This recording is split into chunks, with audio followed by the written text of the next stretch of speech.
known as The Adventurous Joe Show. Oh yeah! Whew! Unbelievable! Now, before we get started, I'd like to say a few words on the memorial thing we had at the beginning of our show for this week. As you know, Annie Mia, a cosplayer and model who is a friend of this, of the Adventurous Joe Show and stuff, and yours truly, her father passed away recently, and last week was the funeral. We asked if we could do a special memorial thing for her, for her dad, and she said it was okay and everything. We worded out how she wanted it worded and everything. Came out perfectly as far as I can see. And we just like to say, we salute you, sir, and we will miss you. Our thoughts, our prayers, and our love go out to Annie Mia and her family. It's just been a very rough time, and a lot of us can relate to her about losing that special someone, even if it's your dad, your grandmother.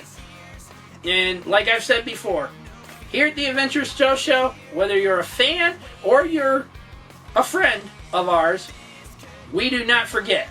We do not forget you, and we don't forget the time that you're going through, or that if you're in need of something, we're here. That's who we are. That's why we are who we are. Okay.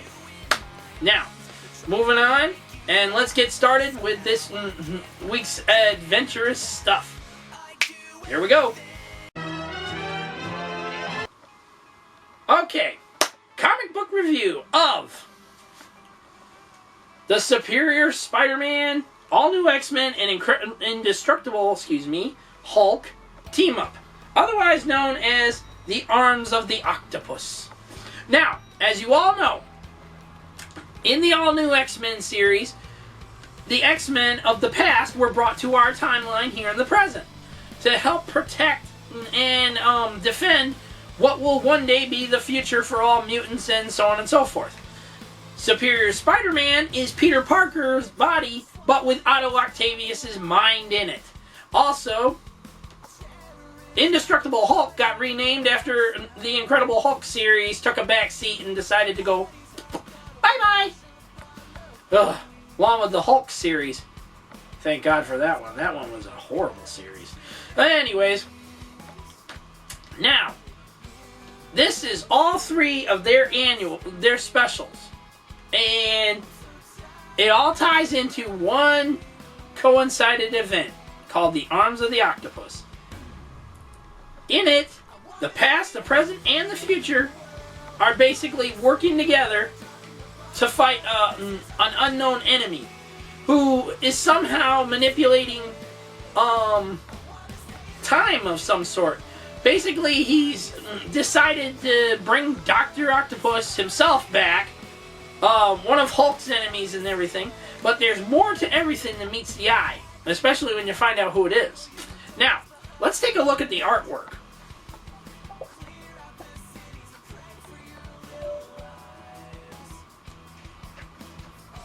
Take a look at that. Isn't that neat? It's lovely. It's great. Look at that. And that's what the actual covers look like. See?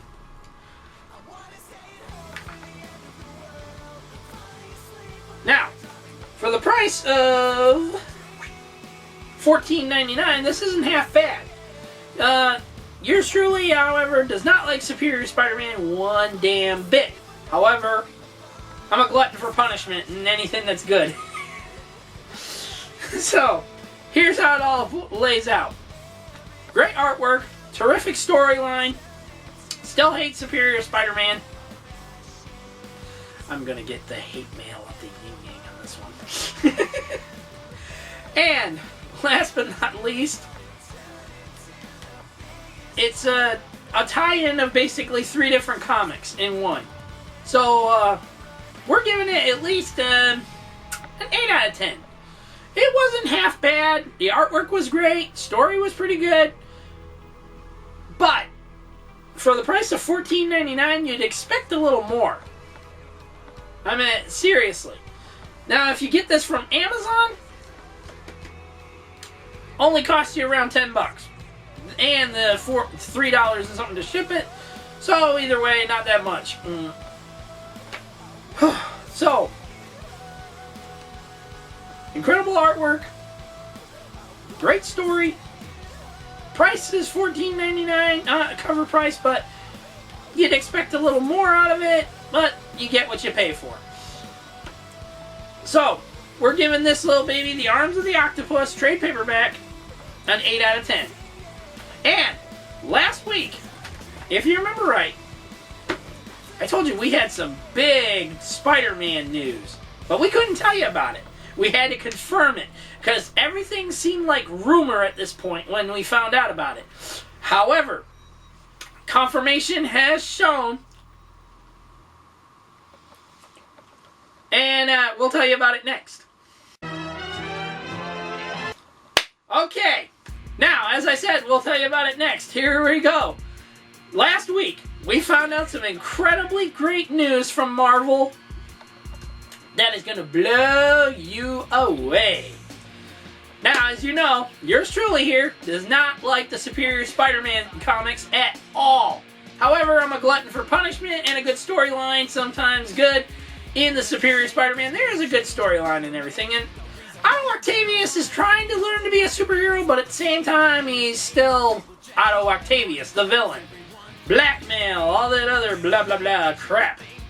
Thankfully, in April, it's finally over! Oh my god, yes! The original Peter Parker himself is coming back. The Amazing Spider-Man is coming back. Thank you, God!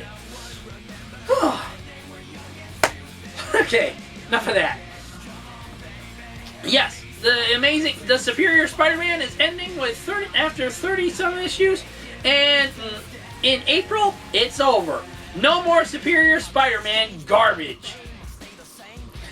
Okay, let's not say garbage. Maybe something that should never have been done in the first place.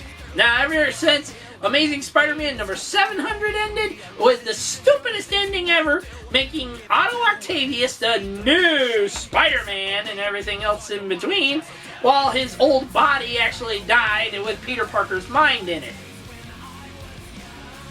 Unbelievable. Nonetheless, Superior Spider-Man had a pretty good run. But there were a lot of people that hated it, and it started to hurt Marvel's sales badly. At first, it was like the bestseller, for Marvel. #1 comic, so on and so forth. Not anymore. Because of the fractured storylines that kept coming out and everything, and Otto Octavius still being Otto Octavius, Superior Spider-Man was taking a big crap. Literally. And so they decided it's time to bring back Peter Parker himself. The one and only Amazing Spider-Man. So, starting in April, they're going to be bringing back Amazing Spider-Man, but it'll be started at #1. Now, a lot of people are saying they shouldn't do this, considering that it ended with issue 700. Why not start with 701 and forget the whole Superior Spider-Man storyline as, write it off as some other crap, that Marvel now brought out, and so on and so forth. But, not doing that. According to the writer and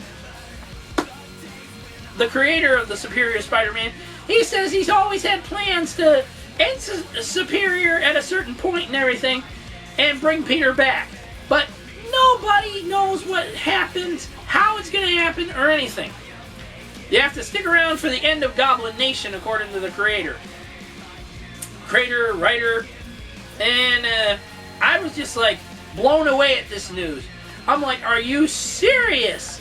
Are you freaking serious? Are we for real on this crap? Yes, we are for real on it. The Superior Spider-Man ends in April, and the Amazing Spider-Man begins in April. Hallelujah! Yeah, hallelujah, indeed. Nonetheless, that's pretty big news right there for us here at the Adventurous Joe Show. I love it.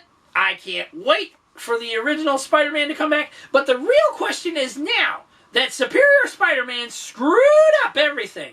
Blackmailing the mayor, blackmailing this so-and-so, killing what's-his-name, killing this what's-his-name, and so on and so forth, beating the holy daylights out of everything. How is the real Peter Parker going to handle everything that's changed? Is he going to continue going around and trying to be this superior Spider-Man like Otto Octavius was? Or is he going to go back to being the wisecracking, butt-kicking, and still lovable character we all come to know and love over the years? Nobody knows. How he's going to handle anything is anyone's guess. So, that's pretty much it for that. Until then, basically, Superior Spider-Man is coming to its end. We're all cheering for it. We're waiting for it. We're wondering how Otto Octavius is going to bite the dust again. But nobody knows yet. It's all up in the air. Big secret. Hush, hush, shh, shh. Nobody wants to know. Nobody. Well, I want to know. Okay. That's it. Now, up next, we found out some very disturbing news about Power Rangers. Since when did they start swearing? Coming up next. Okay, now, like I said before, our little break here and stuff, Power Rangers swearing. Since when? I've been watching Power Rangers ever since the Mighty Morphin series. And I love the Mighty Morphin series all the way up to now and everything. Megaforce, excellent. I'm loving every minute of it. And Superior, Superior. Yeah, they would seem superior at this point, wouldn't they? 20 years in the bag. Yes! There you go. We are superior. Nonetheless. Okay. Nonetheless, getting back on topic here. Super Megaforce begins February 15th on Nickelodeon. And we are all excited for it. Power Ranger fans all over the world are going crazy for this. Except in Japan and a few other countries.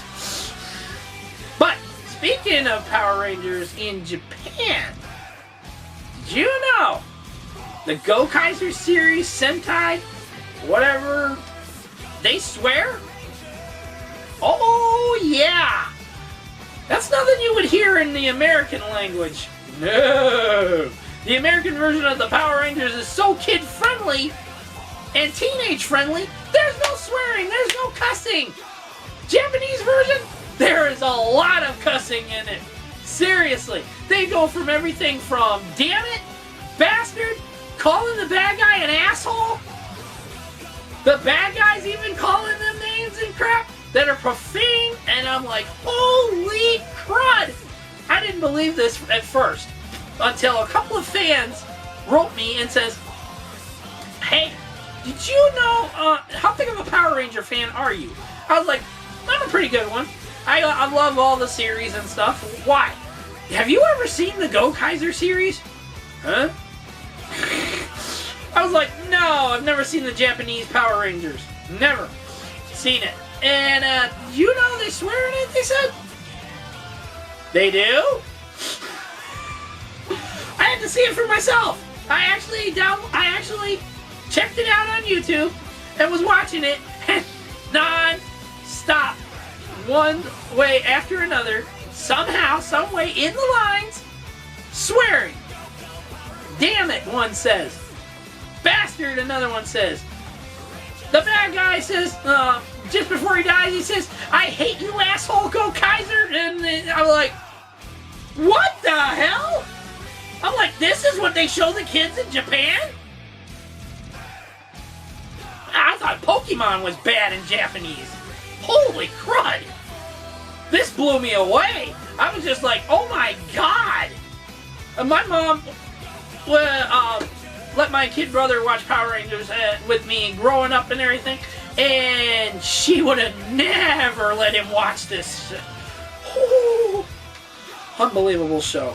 I was just like, okay, I can see why America keeps remaking it, but cutting out things. Because the Go Kaiser series is way up there. I mean, seriously. Not a lot of swearing in it that you would never hear in the American series. Nonetheless, I was just blown away by it. And I'm like, I am thanking God right now I grew up on Power Rangers here in the U.S. that came out in the U.S. because the Japanese version, I would have never seen it. I mean, even though I was a teenager, about 13 or 14 when I first started watching it and stuff, and no way in hell would my folks would have been letting me or my kid brother watch it with all that profanity in it. Seriously. They're bad. They're already complaining enough as it is about me swearing, and I'm 36 years old. Yeah, it's a living. Anyways, Power Rangers Megaforce ended last year, had its big season finale, and so on and so forth. And now we've got Super Megaforce starting in February, on the 15th of February, precisely. And I've just been trying to catch up on Megaforce as it is. And I was like, when I heard about this Go Kaiser thing, I was just like, what the holy hell? Blown away. I was just literally blown away. I was like, oh my God. They let kids in Japan watch this? Seriously? All this swearing in it? And they, oh my God. I'm like, and then you get pissed off at your kid because he or she starts swearing at you? I would have said, just go watch the Go Kaiser series. It's probably where they picked it up. Or the Japanese version of Pokemon. Oh my God, I was just blown away by this stuff. Anyways, that's pretty much it. Power Rangers Super Megaforce is the remake, basically, of what the Go Kaiser's final series was, apparently. I don't know, is it a final series? It might be. Somebody said there's rumors running rampant that this is the last of the Power Rangers. That there will be no more Power Rangers series. I'm like, okay, I think. And Super Megaforce has basically got them as pirates. Seriously, they're flying around in a pirate ship. And the Legendary War, I cannot wait for this. Because this is going to pit all 20 teams of Power Rangers against the enemy and stuff. Now, in the Go Kaiser series, from what I've seen of their version of it, it was over 30 teams of Power Rangers. That's because there were ones that had never come out here in the U.S. They were just a Japanese-only kind of thing. And I was just like, whoa, are you serious? I mean, unreal. I was like, 35 years they've been doing this and stuff, and it's only 20 here in the U.S.? Wow. That's all I got to say about it. Wow. Anyways,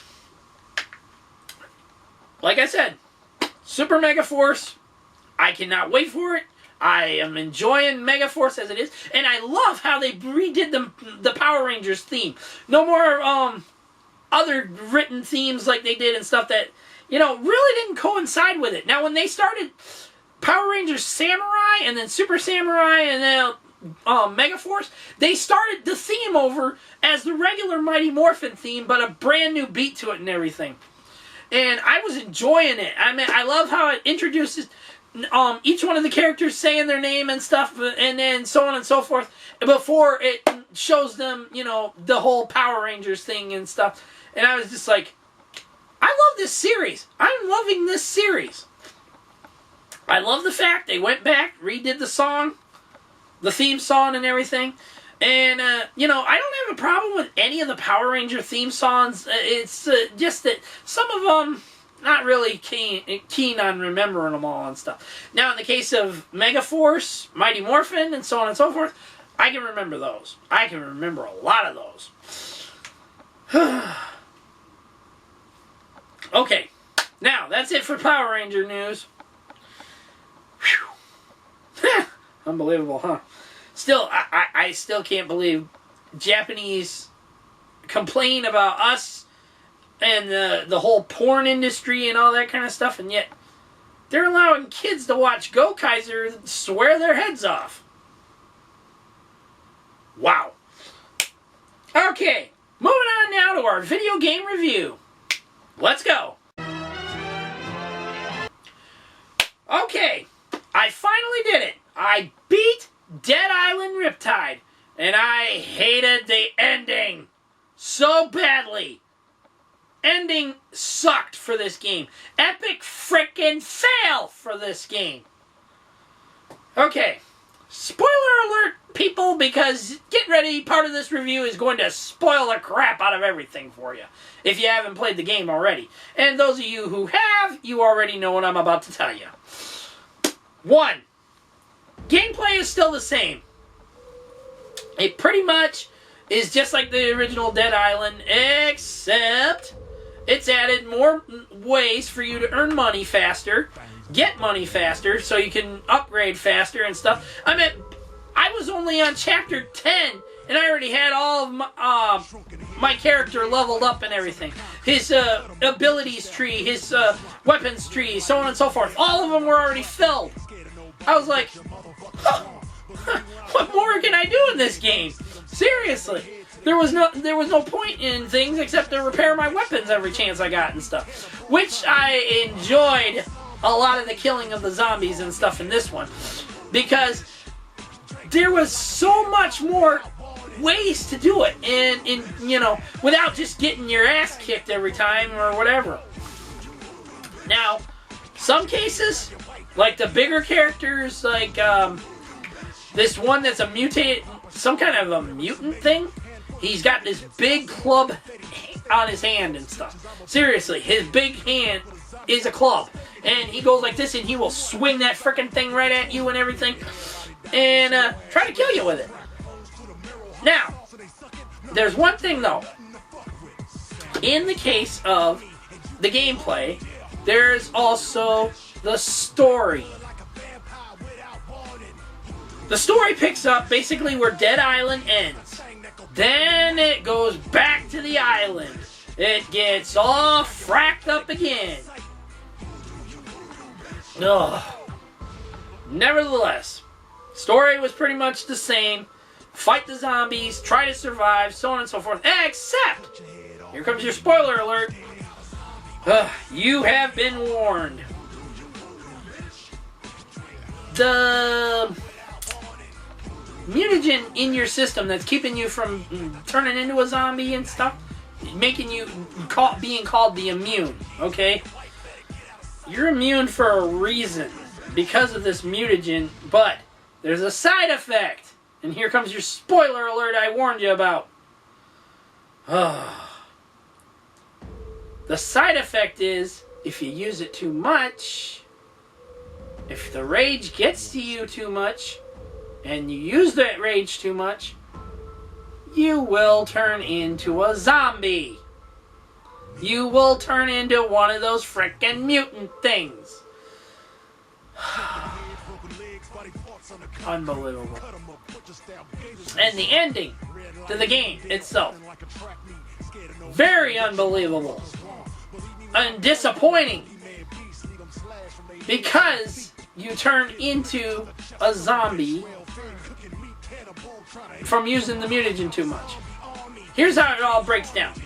Harlow, the woman you've been helping this whole time and stuff, she ends up using the mutagen on herself because she's one of the immune.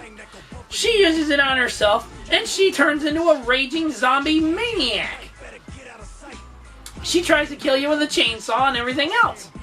And the only way you can beat her, you can't beat her with conventional weapons. You can't shock her half to death and kill her that way and stuff like you do the zombies and everything. Or cut her to pieces. No! They force you to use the mutagen on yourself to increase your rage to an infinite point to beat her. And then on top of that, beat the zombies that are in the room with you and so on and so forth. Ha! Unbelievable! Okay, here's how the ending went though. The guy that made you one of the immune by doing that little experiment crap on you gets killed by the zombies because you left him behind. You basically left behind the woman that owns the movie theater that you were hiding out in and everything, and you leave the doctor behind at the makeshift hospital, along with all the patients that are innocent people and stuff, to be killed by the zombies, to be eaten by the zombies, killed by the mutants, so on and so forth. But you gather up the rest of the other survivors and bring them with you, like the woman doctor and so on and so forth. And here comes your major spoiler alert. The boat you're on is called the Sylvia. It's called Sylvia. The guy that owns the ferry, his wife's name was Sylvia. You tried finding that woman for him. Couldn't find her, but the boat's actually named after her. Really? Okay, here's the other part of it all. Now, the boat has nobody aboard. Nobody on deck. And it's floating up to the docks of this woman's place. Another island, so on and so forth. And just as she's trying to see what's going on up that there's nobody on deck, and she's watching this boat approach the pier and everything, and approach her dock, it focuses on top of the boat. The hatchway to the bottom of the boat. To the inside of the boat. And guess what happens? You start hearing the noises of the zombies, and then something bursts out the damn thing and ends just like that. It turns out the survivors and yourself, your character, whichever one you play, turned into zombies! They've turned into the fucking zombies and shit. So much for being immune. This game had a horrible ending. The original Riptide, the original Dead Island game had a great ending. Left the island. Shady character with them and everything, but they left the island nonetheless. But Dead Island Riptide, stupidest ending ever. Stupidest. Nonetheless, that's it. Dead Island Riptide gets a 6 out of 10. Final verdict for it is a 6 out of 10. Gameplay's the same as Dead Island, or basically a lot of other things like shooter games and so on and so forth.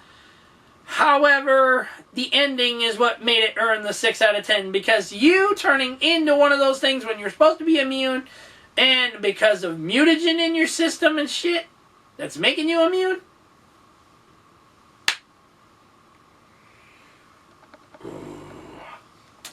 6 out of 10, people. For the Xbox 360, Dead Island Riptide gets a 6 out of 10. Okay, that's it. Moving on to what we got in store for Tara in the place of Tara Talks. Coming up next. Okay, we're back. Tara Talks is gone, people. There is no more Tara Talks. It's been sliced up, diced up, and now is 2 different shows. Each running about 3 to 4 minutes each. One is this. They call it The Tara Show. Enjoy.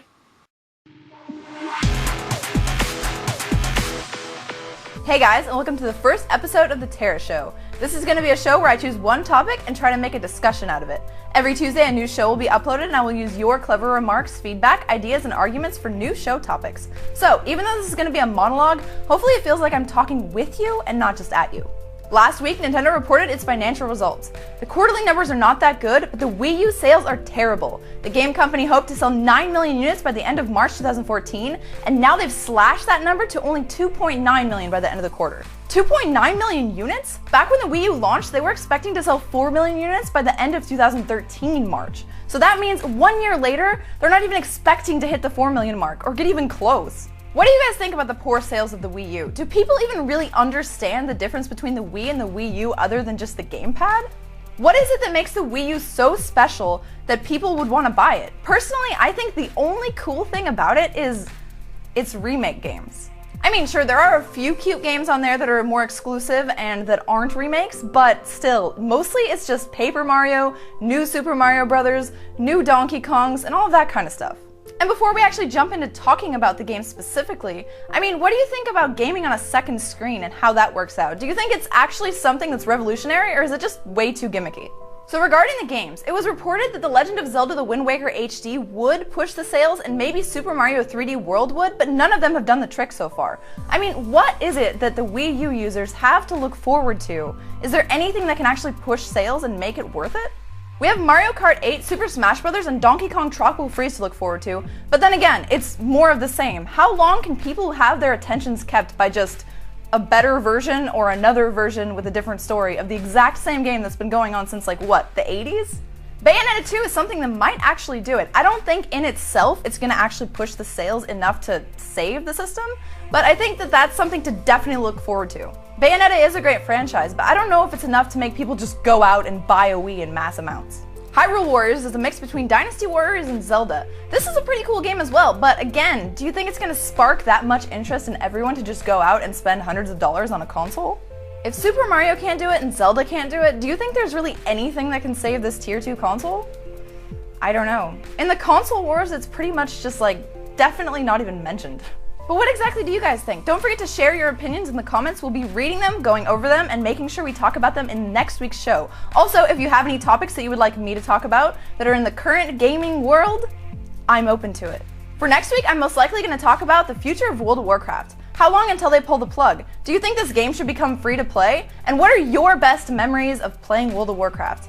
I know I have a few of my own as a Beastmaster hunter back in Cataclysm. Are you Alliance or Horde? Are you still playing World of Warcraft? And at what point did you stop if you're not? What is your favorite class and what is your favorite race? If you let me know down in the comments, maybe you'll be mentioned in next week's show. Don't forget to like the video, subscribe to the channel, and make sure you check out my own personal channel, which is down in the description. Lock-Taragar!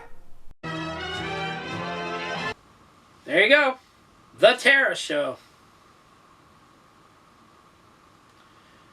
And now, here's the other little piece that they chopped it up into.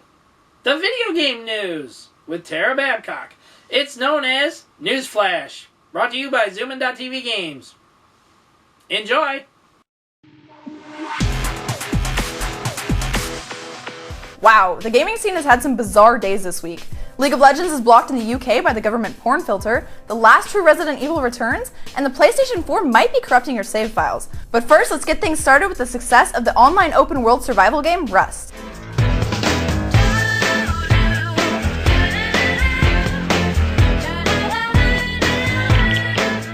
Rust has replaced DayZ as the #1 most sold Steam game at the moment. After a little more than a month, the game is making a profit with revenue that exceeds $12 million. That means that the game sold more than 600,000 copies. Teabag him.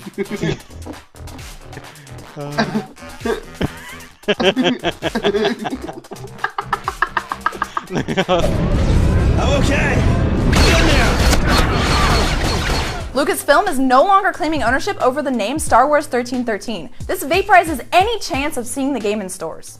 Disney canceled its production after the Mickey Mouse Company took over the George Lucas empire. Why no love for Boba Fett? Watch it.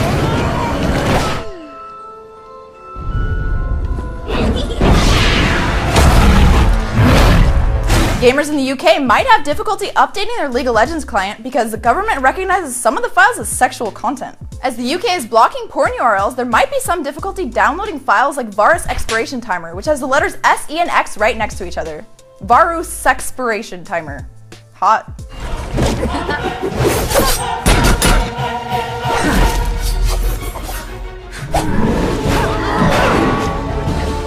Every hero must be tested. Lionhead Studios has been making games in the Fable series for a long time now. After the upcoming Fable Anniversary and Fable Legends, the British game studio will be making something completely different. But that's all they've wanted to say about that.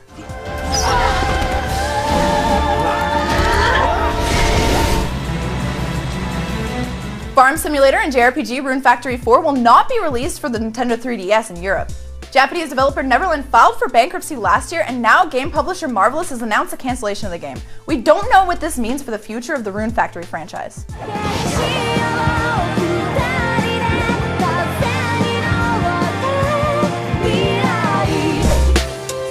More and more gamers are reporting that their PlayStation 4 is corrupting their save files. Games can be played for hours or days on end until, out of the blue, the CE348780 error appears. After that, things will go downhill and corrupted save files cannot be loaded for games like FIFA 14, NBA 2K14, Killzone Shadowfall, and Battlefield 4. Apparently Sony is investigating, but they can't come up with a solution just yet.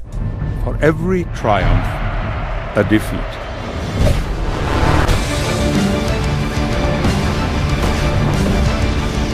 Sometimes something big can come from somebody very small. Developer Collective Totem Arts has announced that the team-based shooter Renegade X will launch on February 26th. This game is based on the tactical shooter Command & Conquer Renegade and is all about an online feud between the Global Defense Initiative and the Brotherhood of Nod. The good news is, though, this game is completely free with no microtransactions.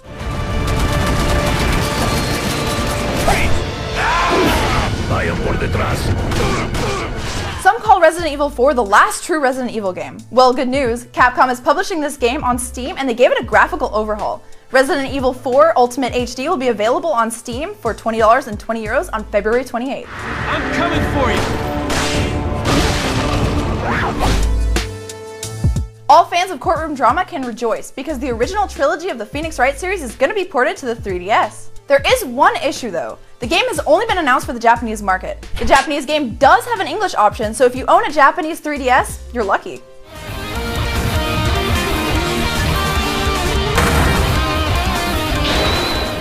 That's it for today's news update. Don't forget to check back on Monday for the next episode and keep your eyes open for Sunday's shopping guide. Don't forget to like the video, subscribe to the channel, and make sure you check out my own channel down in the description. See you guys soon! Here we go again. Unbelievable. Anyways, the guys at Zoomin.TV Games, you know, I got no offense to you guys and stuff. I don't think this is a great idea, though. Terra Talks never ran 10 minutes long like you claimed it to. It always ran about 6 to 7 minutes, maybe sometimes 9. It depends on what you had in store for the news that day or whatever, or if Terra was cracking bad jokes that, you know, a lot of people didn't get, so on and so forth. Nonetheless, that's it, you know. Turning Terra Talks into 2 different shows just to save on time. And because viewership was terrible. Did you ever think viewership was terrible because of the fact that you always were putting Terra down? Seriously. I mean, people on there were putting Terra down, and sometimes you agreed with them. Seriously. Okay, nonetheless, we're done. Moving on. If Terra's happy with it, I've got to be happy with her. I mean, I love her. She's my friend. I do not want to see her unhappy. I never like seeing anyone unhappy. So, that's it. Okay, moving on now to Angry Joe and his top 10 next. Okay, here we go again. Angry Joe last week had our top 10 worst video games of 2013. Now he has the top 10 best of 2013. This ought to be good. I hope. Enjoy. Hey guys, this is it. My top 10 best games of 2013. This is the definitive list. Everybody else is wrong. If it's game's not on this list, then it's not the best of 2013. I was kidding with you. Obviously, this is a year that I did not own a PlayStation 3. I don't have a Wii U.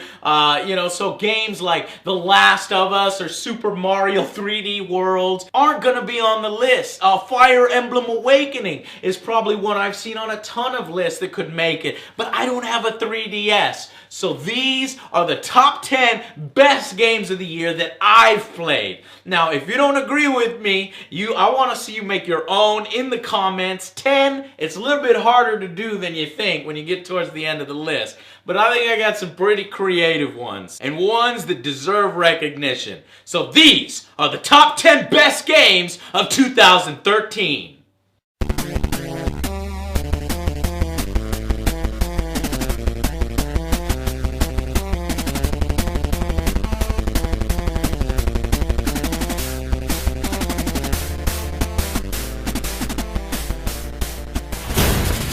Number 10. Better get the hell off my property! Some bitch! I'll shoot your ass. Bet you forgot about this little western. I didn't though. At only $15, this title is a steal because it is a hell of a good time. Woo! Okay, yeah, so there was... Oh, shit! Oh, my God! That was fucking awesome! Did you see that? Oh, Jesus. I just killed, like, a motherfucking, like, 7 dudes in a single go. Did you just slow-mo jump off? I slow-mo jumped off, and you know what? Awesome. I'm gonna go into this mode again here. Oh, I'm not very good at this mode with the rifle, but which is a huge surprise, as I expected it to be another stinker as the previous Call of Juarez. I mean, let's face it, that one was shit. The smoke effect is terrible. Are you seeing this, Joe? I'm in shock. What the hell's going on? However, this title returns us to the Old West, what Call of Juarez does its best. Fantastic, stylistic, Hollywood-type gunslinging, an enjoyable story, and even some genuinely funny moments made this game a perfect homage to the spaghetti westerns that I know and love. If you never got a chance to check this one out, see if you can fit it into 2014 at some point. Okay, so far we're enjoying the fuck out of this game. In case you couldn't hear us. I really want to play it now. Headshot, bitches. What the fuck? Oh, what the? Oh, shit! Hey, oh my God! Whoa! Hey. Oh, that is awesome. That mechanic right there, where you've got. Number 9. You have disturbed the regeneration process, Angry Joe. I mean, Superman. Fight! Oh! Oh! Oh! Oh! Oh! Fatality. Excellent. Flawless victory. Injustice, Gods Among Us. One of the only fighting games to be released in 2013 was also one of the best, okay? Great fighting mechanics that are easy to learn, but with enough depth that they can be difficult to master. Now, this is not one of the best fighting games of our generation or even in the past 5 years, none of that. But it is one of the best ones this year. Come on, Bats! Oh, fuck! Oh, damn it! Oh, no! Oh, no! Get away from me! Get away from me, Batman! I hate you! Damn! Oh, I got you now! Ah, yeah! Woo! Yeah, that was close. Oh man, that was a good match. Good match, Batman. It's got impressive visuals, fantastic voice acting, a wide selection of varied characters. I mean, the big dudes feel like big powerhouses. The magical heroes have some cool abilities that you play with. Ranged characters could just wreck shop from afar. I only wish that they had added some more variation to the fighters' super moves and entrances.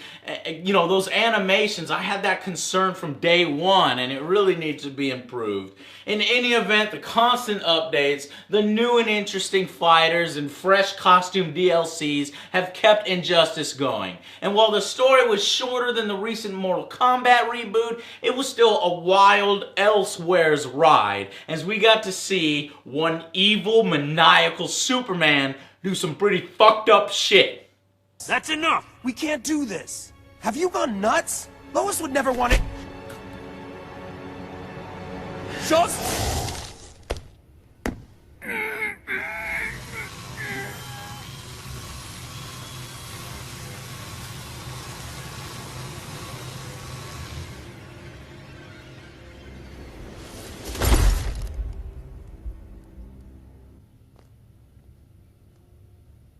Anyone else?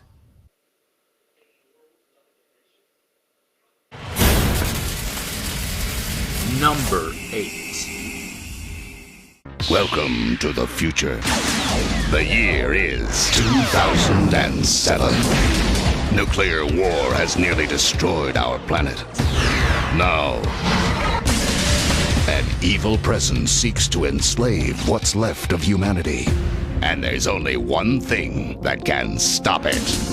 Nobody threatens my planet. See, now this is what I'm talking about. This is the way DLC should be done, okay? Instead of adding 3 maps for 15, 20 bucks or some stupid handful of new weapons for $3 or $5 here and there, the developers of Far Cry 3 were allowed to go balls to the wall crazy and craft a total conversion of the original game with new assets into one hell of an 80s throwback sci-fi adventure, okay? Michael Biehn leans his voice to a game that parodies and pays homage to the best of the 80s, from everything from Terminator to every campy sci-fi ever. It's well worth its asking price. This is the type of DLC that's fresh, new, exciting, and I hope more companies follow suit. I mean, come on, this one had a ton of heart. Motorcycle helmet, baddie robots, nuclear war, synth music rocking in the background, freaky T-Rexes, glowing T-Rexes, and cheesy action movie cliched one-liners. What the hell else could you ask for? Yes, please. Blood Dragon. This standalone title is available now. Number 7. The world in BioShock is so beautiful, it makes you want to live there. Please, what are you doing? What? Come on! Are you gonna throw it? Or are you taking your coffee black these days? That's racist! That's racist! BioShock Infinite. Now, I struggled with the placement of BioShock Infinite on my list, okay? On one hand, it really is a technical and storytelling achievement with the ending, the fantastic ending.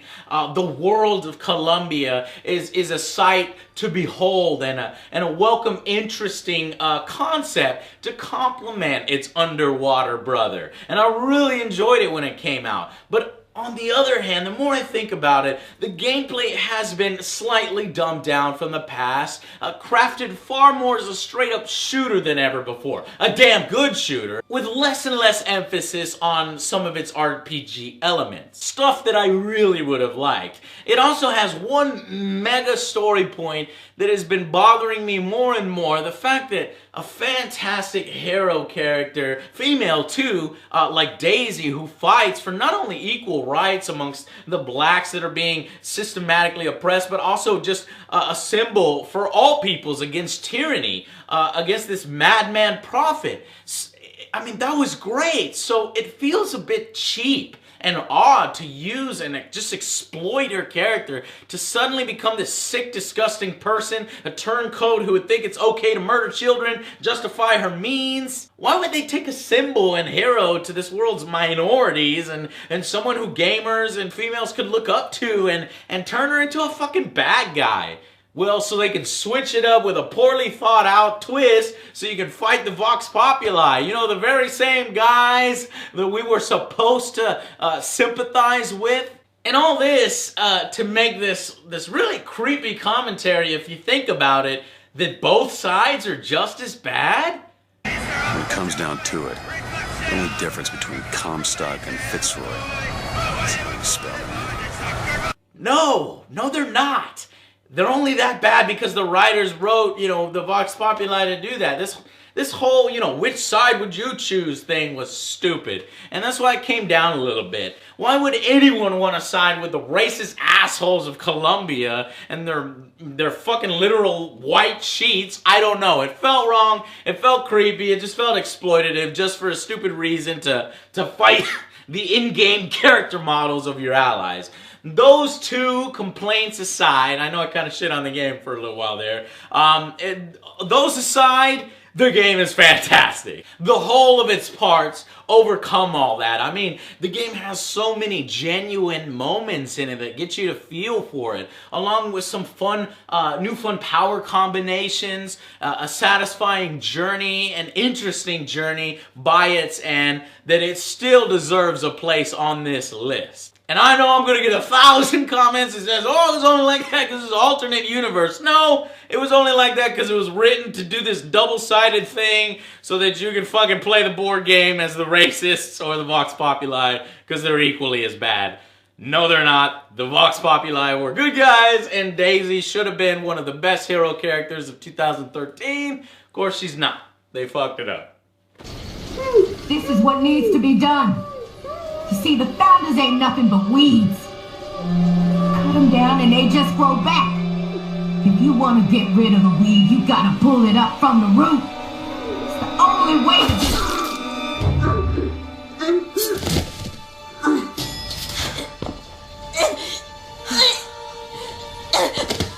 Elizabeth. Number 6. Unleash the hounds! You have mistaken our love for peace for weakness. You shall regret this.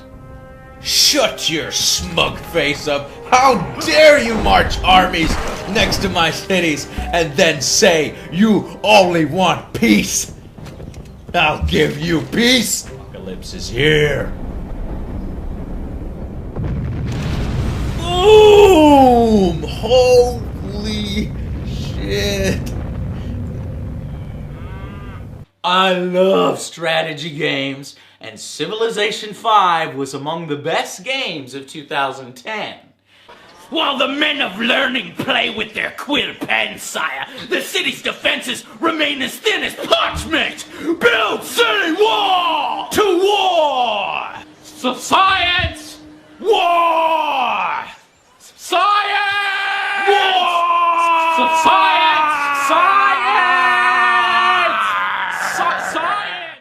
And now it only gets even better. The Brave New World expansion is the only way to play this game. It adds on to previous expansions and propels an already excellent 4X game into legendary status. If Civ 5 had come out with this expansion included, it would have nailed my 4th ever 10 out of 10 score. Brave New World is a new measure for turn-based empire strategy games, and I highly recommend this title to anyone who has any love for strategy or tactics at all. Even if they think that the game might not be their bag, you should check it out. The recent streamlined changes have done the impossible. They've made the game more accessible to everyone without compromising too much or any of the game's depth or addictive nature. So let's check out just how powerful the XCOM unit is going up against sort of a modern age or a rifleman unit.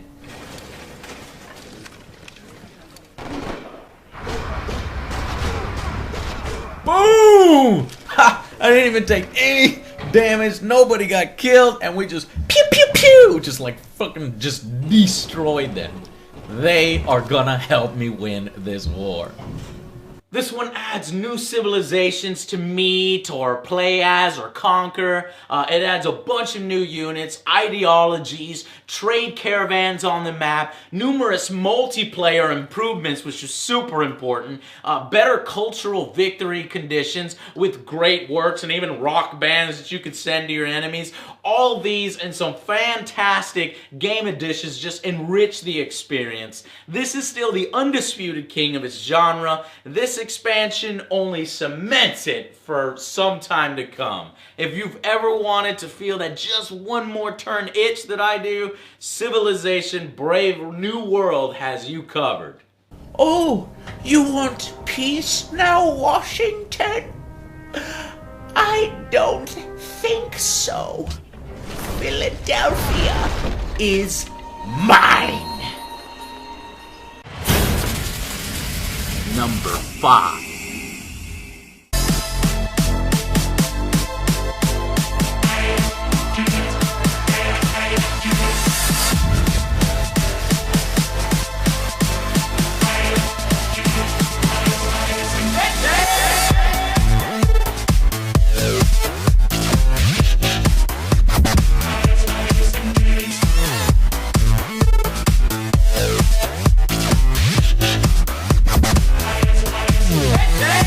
Few games this year had atmosphere and tension like Metro Last Light did.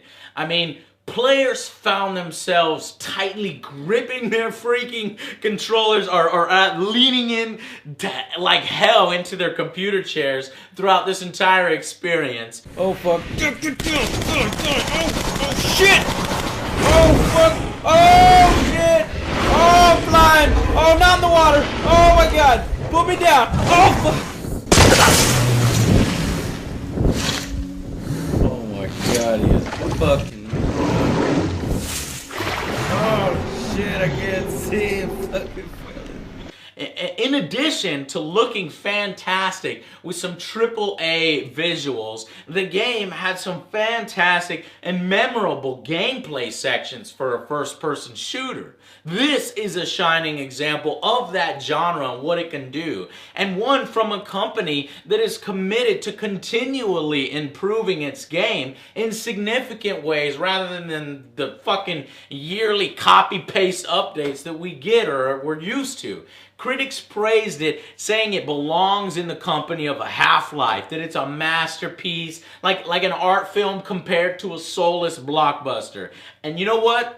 They're dead on. A fascinating world where you scavenge for precious ammunition, you worry about what horrors lie around every dark corner, or what sort of monstrosities stalk the surface world, and you actually get to go up there and check it out. I mean, sure, it could be a bit rough around the edges from time to time, and likes to, pop a titty out here and there to keep, some immature people interested, but even if the game had zero strippers or whores, it would be just as entertaining and fulfilling. And besides all that, it is a mature tale in this grim, dark future, in a world that you can find yourself getting lost in, forgetting that you're playing a game. It's scary when it needs to be, and it's intense the whole way through. Few first-person shooters measured up to Metro in 2013.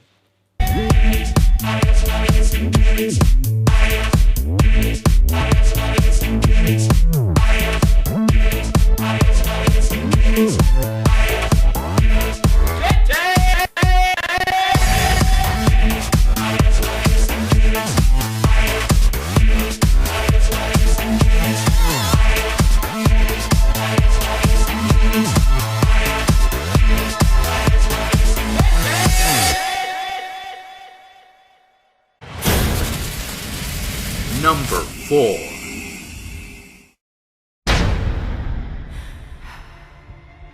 Our crew is scattered. We're hunted by the island's inhabitants. If I don't survive, none of us will.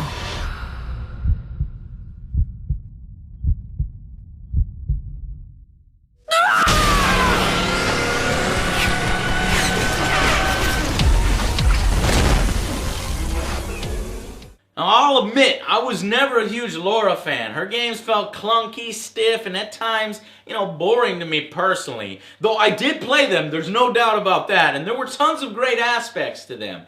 At least some of the early ones, but I had long bailed out before things started to get too stale or too bad.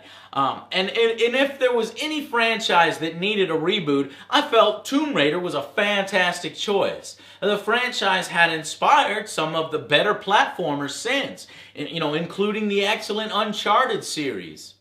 And Square Enix direction with the new Laura decided to focus on showing her origin and carefully telling this very real and dangerous survival story. That engaged me. The whole journey was engaging. Even the island itself seemed to be alive, its own character with so many secrets to find and discover. I was gripped, unable to put the game down, lockstep with Laura every bit of the way. I felt like I was overcoming the island right there alongside her. Lara Croft, you are my hero! Hey, Reyes actually just cracked a smile. Right. Need a signal. A fire. Fuel, flames. I can do that. When you lose yourself for a second in a game like that, you know something's being done right. Just exploring the various sections and locales of the island, which were varied, solving puzzles, studying and examining relics, polished, fun platforming sections that I normally hate. These were all huge strengths of the game. Stuff that I didn't really like to do in some of the previous games, including the original, were here, and here they were made fun again. So I was left wanting more by the end. And they so perfectly blend in cinematic sections with actual solid gameplay. Everything just felt right. I mean, if these are the types of games that some female gamers are wanting more of when they highlight the lack of strong female leads, then sign me up. Laura, Elizabeth, Ellie, they're all more fleshed out than we are used to, and they were all well received in 2013. And you know what? This is not a story about just a woman. It's about a person, a human being going through hell and back again and becoming stronger, independent, and hella capable for it. And that's why people connected with it. It's why I connected with it. You know, a new hero is born, or should I say reborn, and I cannot wait for the next one. I only hope that it did well enough for a sequel. And if you haven't played it, you need to. It easily makes my top 5 list. Yeah, I was afraid you were going to say that. You can do it, Laura. After all, you're a Croft. I don't think I'm that kind of Croft. Sure you are. You just don't know it yet. Number 3. Oh, shit! Holy shit! Oh my god! Oh my god! Everybody keep moving! What the fuck? Oh, that's crazy right there. Oh shit! Oh, this is gonna hurt! Okay, that's too funny. That's good.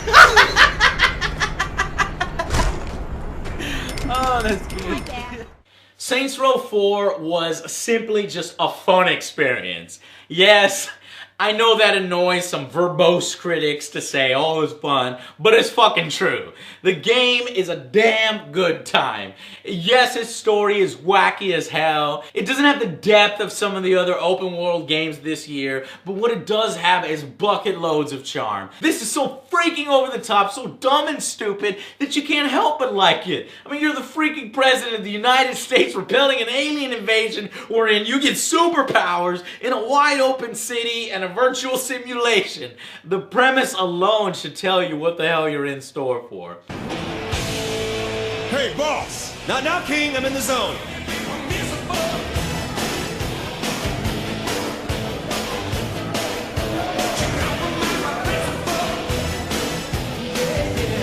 That's right. Let me hear your adulation.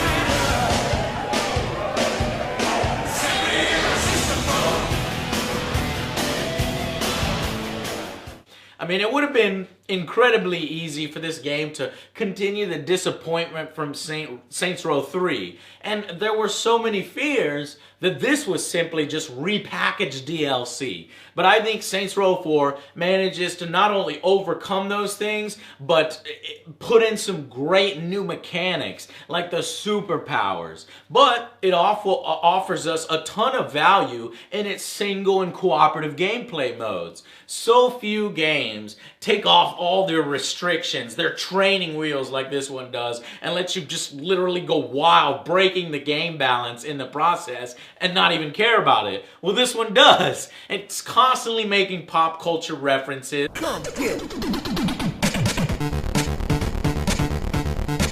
Stage 1. Fight. Holy shit.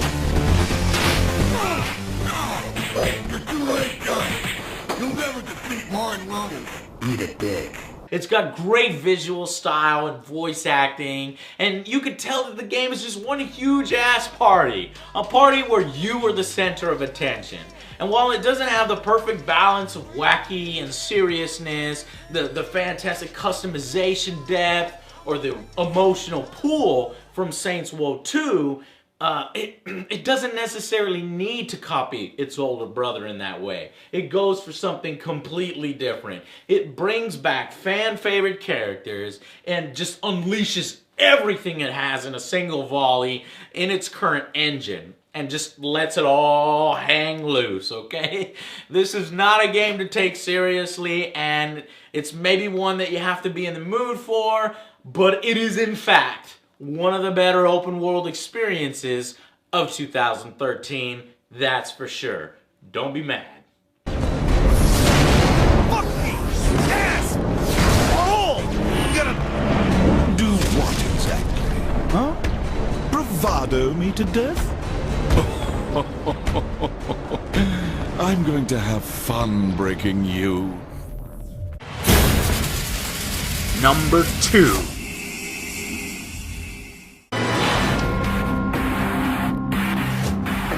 All hands aft, lads. We're taking this one home. Want a taste of the good life. An easy life. Now your courage terrifies empires. If a man plays the fool, then it's only fools he'll persuade, but appear to be the devil. And all men will submit. Assassin's Creed 4 Black Flag. I am so angry that I never got a chance to do a full-blown review of this game in 2013. Just unfairly dumped among a ton of other big releases in Broktober of all months. While I was working on my new community site, I barely got in the playing time when it came out. But since then, I have poured myself into the game with other Joe, and we've been having a blast. Everyone knows my love from the naval combat sections in AC3. It was the best part of that game. I practically begged for a whole game like that, and I nearly effectively got it with my wish in Black Flag. This is one of the best pirate games ever in RPGs or adventure or open world games, okay? The open world is rich. The sense of discovery and exploration is fantastic. The naval battles are exciting and even improved since the last game. The open sea is now its own obstacle and has a character to itself, just throwing different types of storms at you, even in the heat of battle. Searching for booty has just never been this much fun. People disappointed by AC3 or the relatively boring Connor need to climb aboard with Edward Kenway, a stronger main protagonist that adds that missing element. This game not only has that great story that the previous one didn't, but its world is far more interesting to explore with a ship. Just so much so that I dare say that Assassin's Creed just won't be the same without some sort of ship section now. I mean, I'd feel cheated without it, naked even. Hell, I sometimes dreaded going back to the land sections or what Assassin's Creed was supposed to be just to, tail another asshole and be all stealthy. It sucked. Yeah, I'd rather stay on my pirate ship. And the other bit of good news is that it kind of downplayed all the Abstergo elements and, Desmond's gone and, they kept that to a minimum. Sure, I mean, it's still there out of obligation, but, they weren't shoving it in our face as much as they were before. And as soon as you set sail with your own ship and you see how huge the map is, you feel like this world is yours for taking as the Dread Pirate Roberts. It's a shame that they couldn't carry over these naval elements into the multiplayer, but I hold hope for the future. I mean, great visuals, voice acting, animations, and the cutscenes, they all come together to make this my favorite Assassin's Creed game to date. I mean, you can have your dense Marvel cities. I'll keep my pirate ship an expert skilled seaman. Okay? Pun intended. Thank you very much.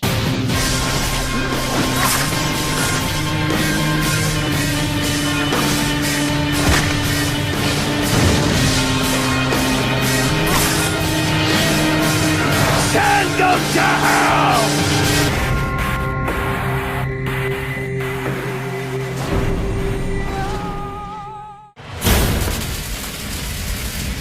Number 1. Sweet mother shit.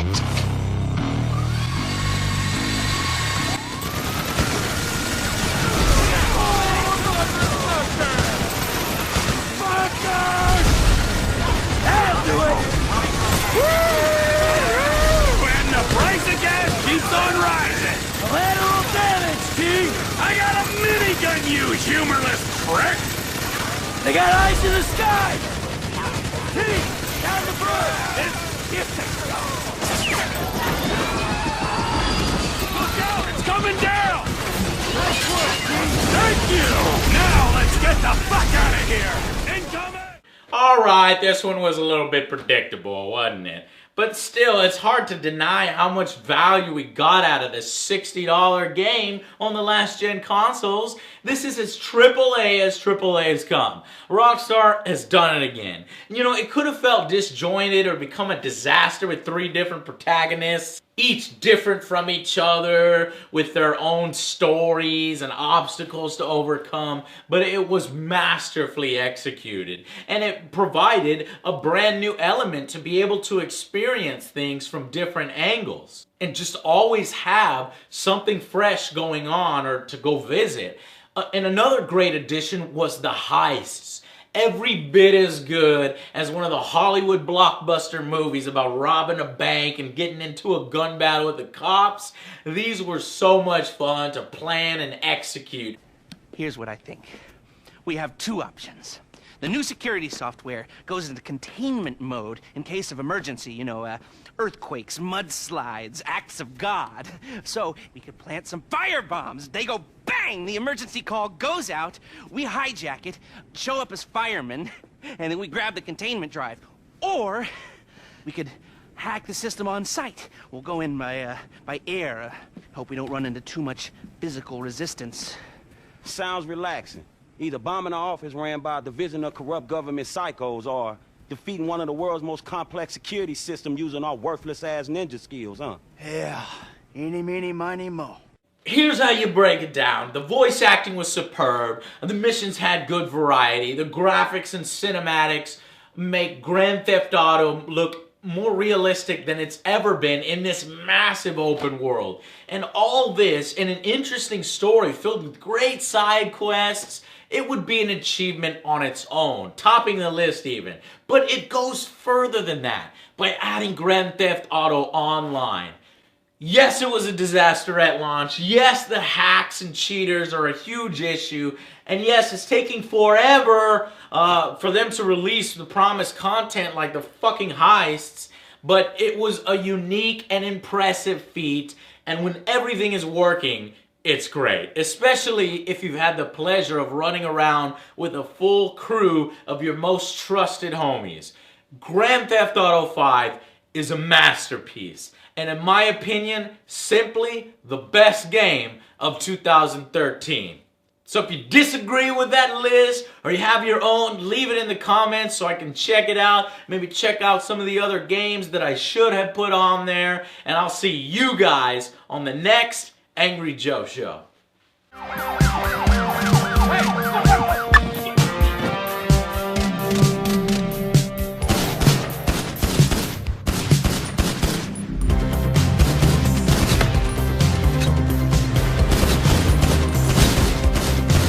I need backup! Backup! I need backup!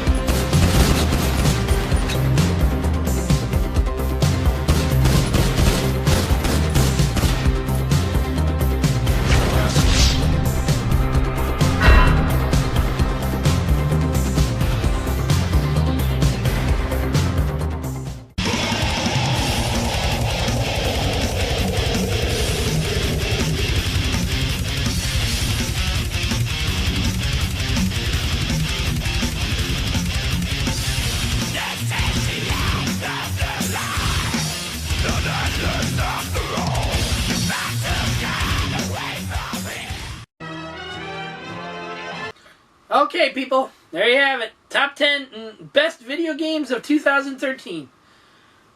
And for the love of God, Angry Joe, please, please never do the striptease thing with a gas mask on again. Oh my God. And what was that song playing? It sounded like something about ass and titties. I was like, okay. Unbelievable. Unbelievable. Nonetheless, that's Angry Joe for you. He's cool. Even under pressure. Okay, we've got 2 pieces of things left. Stuff left before we close out this week's show. So, here's the next. Let's get on with next. Okay, 300 was the best movie of, I think it was in 2000 something. And it took almost a few years to get a sequel up and running because it coincided with a different storyline, different actors, so on and so forth. And some actors that they wanted to get back from the original, so on and so forth. It just was not coming together. And now it's finally together. It's coming out this March 17th in theaters everywhere. And we have the exclusive trailer courtesy of Warner Brothers and Legendary Pictures. Enjoy!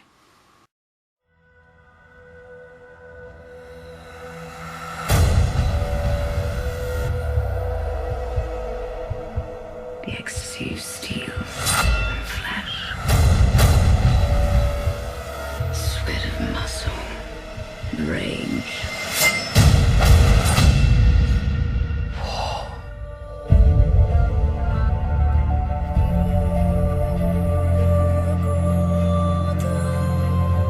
Leonidas and the brave 300 are dead. Have I not given enough for your dream of a united Greece, Themistocles? A king. A husband. Avenge him.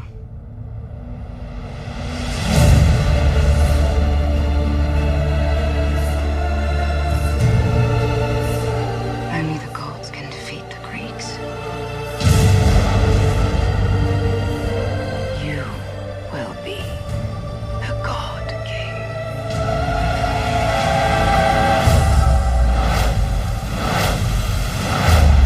For glory's sake. War! Generals gathered in their masses. I will attack the Greeks with my entire navy. Just like witches at black masses. She has sold her soul to death himself. In the fields of bodies burning. She's going to bring all of hell with her. As the war machine keeps turning.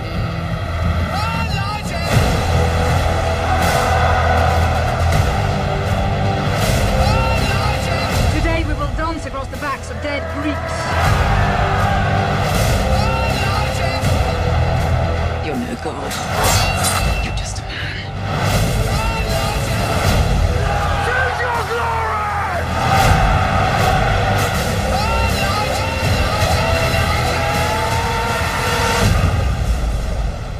And let it be shown that we chose to die on our feet rather than live on our knees.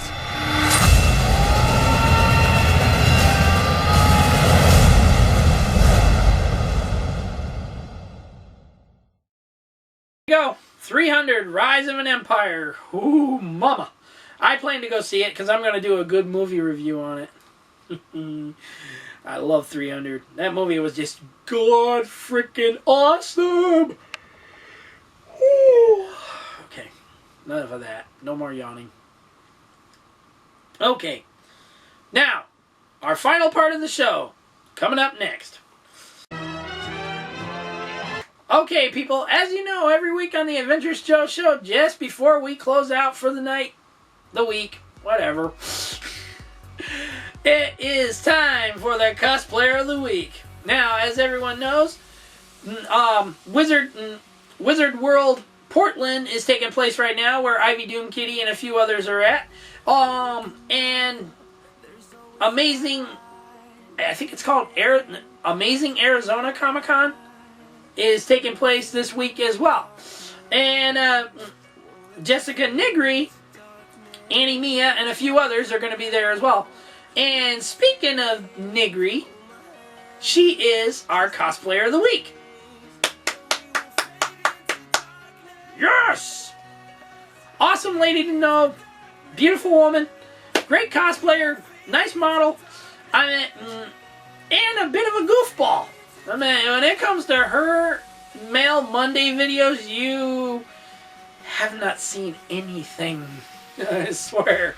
You should see how she is when she's just being herself. That's what's great about it. You know, her being herself. Anyways, she's a great lady, a good friend of the Adventurous Joe show, and so on and so forth. And we like to congratulate her right now on being this week's Cosplayer of the Week. Enjoy.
Okay, there you have it, people. Our Cosplayer of the Week, Jessica Nigri. And if you call her Nigiri, she will punch you. Or do something worse. I don't know. It's just how it is.